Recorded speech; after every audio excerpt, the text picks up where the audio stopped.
So if you're running a store and shipping costs are eating away at your margins really, really bad, one of the best things you can do is actually to either one of two things. First of all, look at your discounts you're giving people.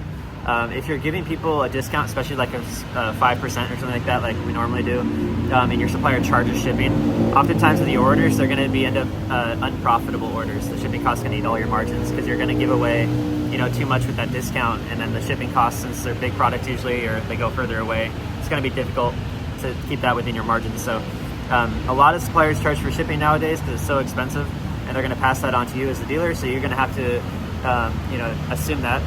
It's easier to set up a store with free shipping, but that also means that sometimes you're going to be close to being unprofitable with orders, or just straight unprofitable. So what I decided to do is to exclude brands that charge shipping from the bigger discounts and just offer a very small discount on those products, because that way you're still offering something, but it's not going to be so much that it's going to kill your margins. And so hopefully that makes a big difference. The other thing you can do if you still, have trouble with margins is on particular things that, have high shipping costs, is you got to break down the spreadsheets for prices before you add them to your store, and then you'll know which ones are high margin, low margin, and then you can just only upload the best sellers that are high margin, and just focus on advertising those.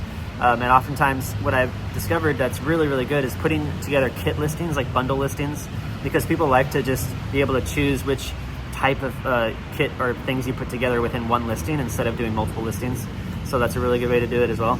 And with that, oftentimes if you're selling multiple products at once with upgrades and whatnot, your margin's generally going to be higher for that particular order, and then you won't have to struggle with shipping costs so much.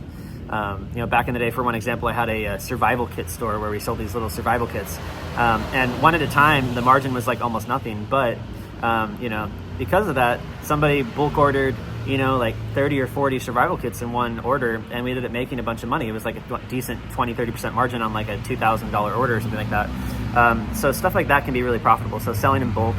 So what I'd say is definitely put a bulk discount into your listings.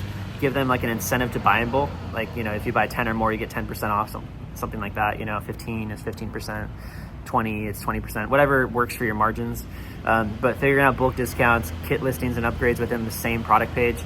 And then what you're able to do at that point too is you're able to drive more backlinks to a product page that's like a base model SKU with upgrades, and that's going to help you rank better for that SKU. So I found that really helps as well.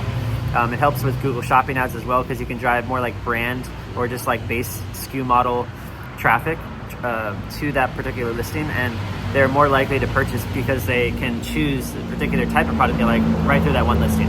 That's always something that really, really worked for me. And again, it helps to boost your margins so the shipping cost doesn't hurt as much. But yeah, so just doing that research ahead of time, uploading all the reviews and user-generated content you can from your supplier site if they have it available also helps a lot. And just utilizing all the stuff that your supplier gives you.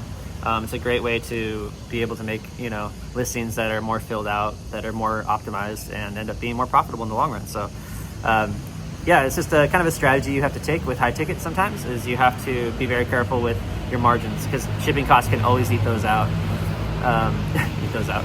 That's not bad. Can eat your margins really bad. Anyways, I hope this is helpful, guys. If you have any questions about specific stuff with high ticket dropshipping, feel free to comment below in the videos, and I'll answer them to the best of my ability. If you want my free niches list, go to ecommerceparadise.com/niches.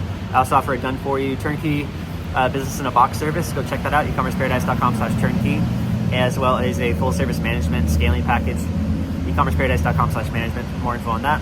And see you guys in the next one.